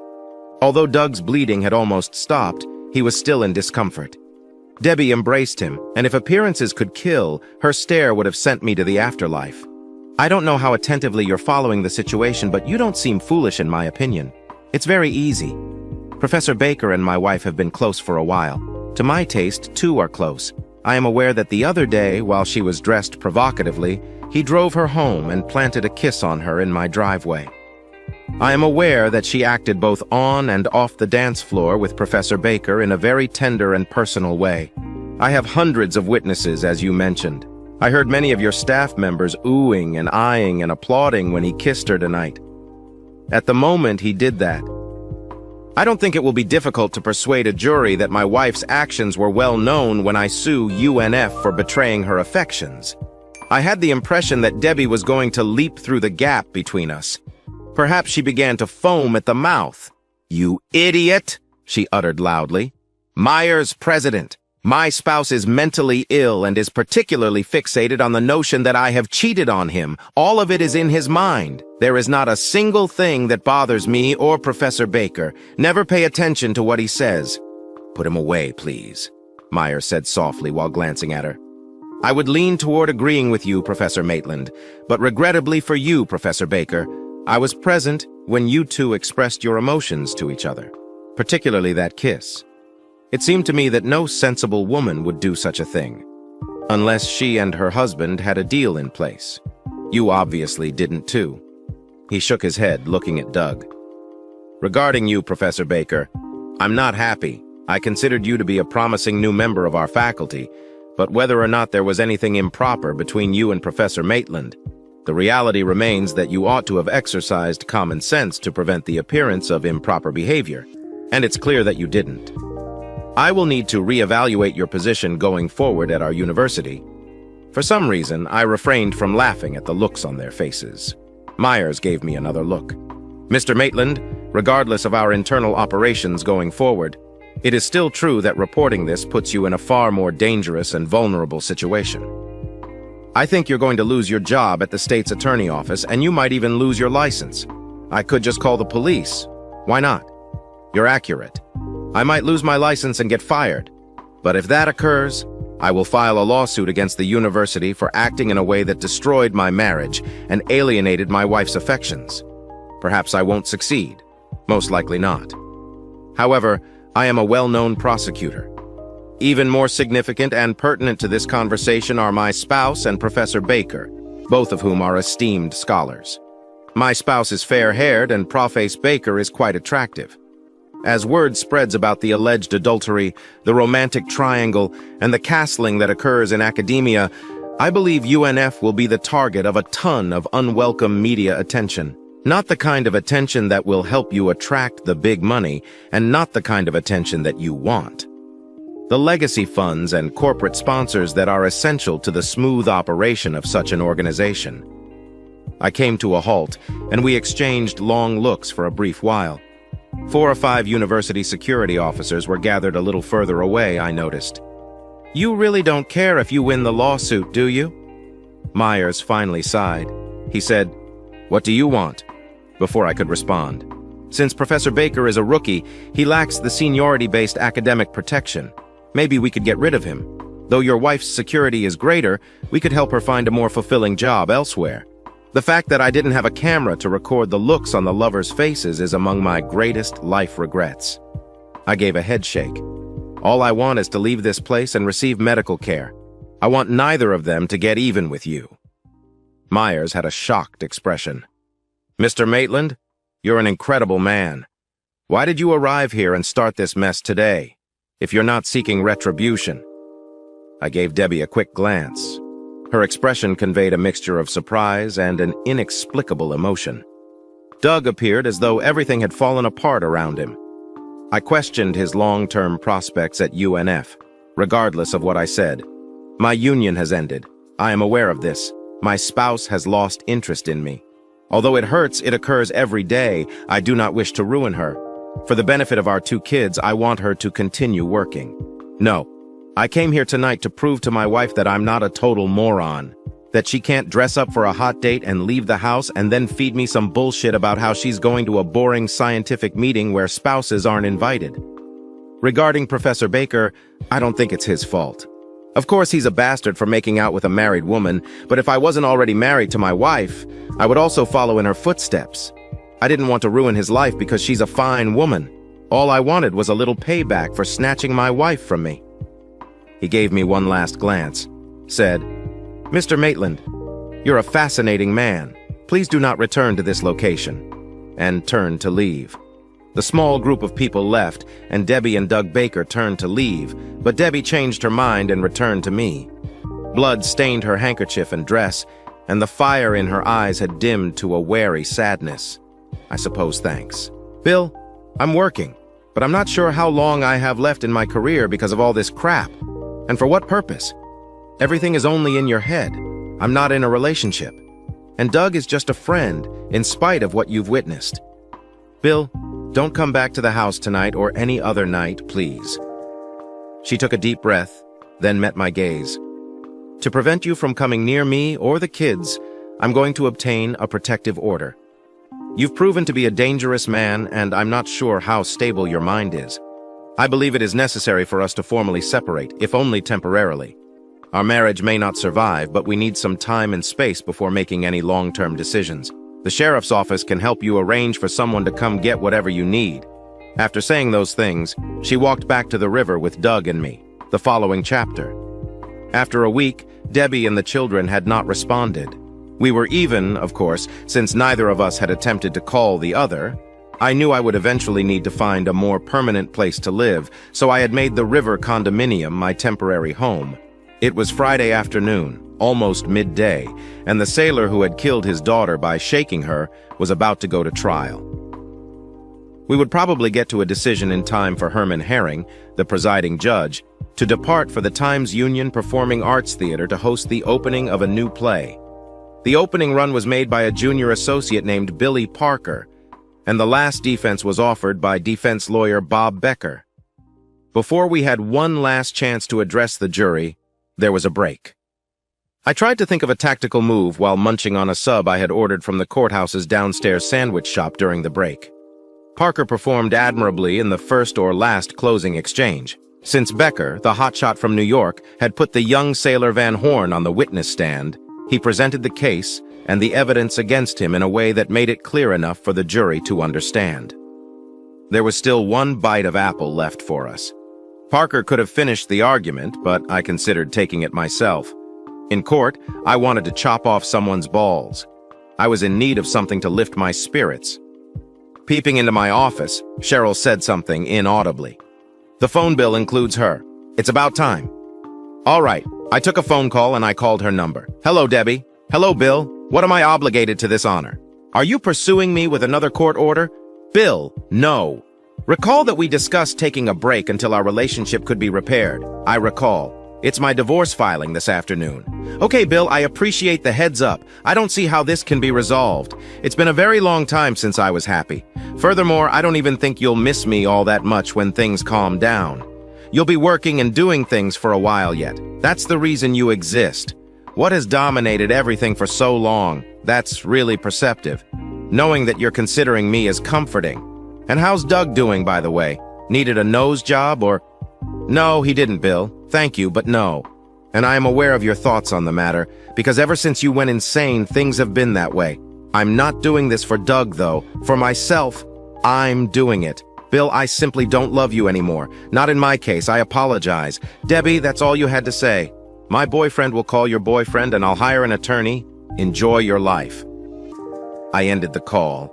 I sat there attempting to process my emotions. I wasn't sick, at least.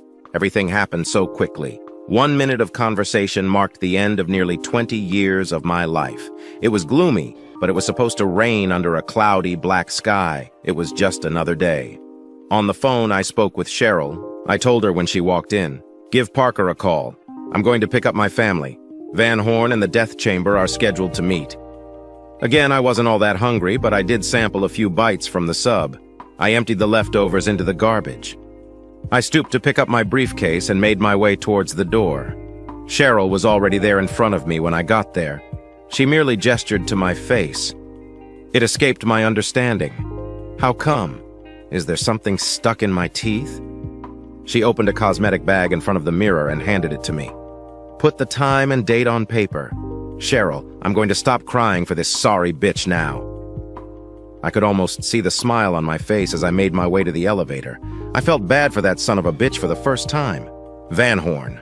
His last breath was about to be released. Rayford, strapped to a hospital gurney, watched as lethal chemicals mixed and then entered his body. And my cheating, almost ex-wife deserved some of the credit, if not all of the blame, for what was in store for him. I entered my new life as the elevator doors closed behind me.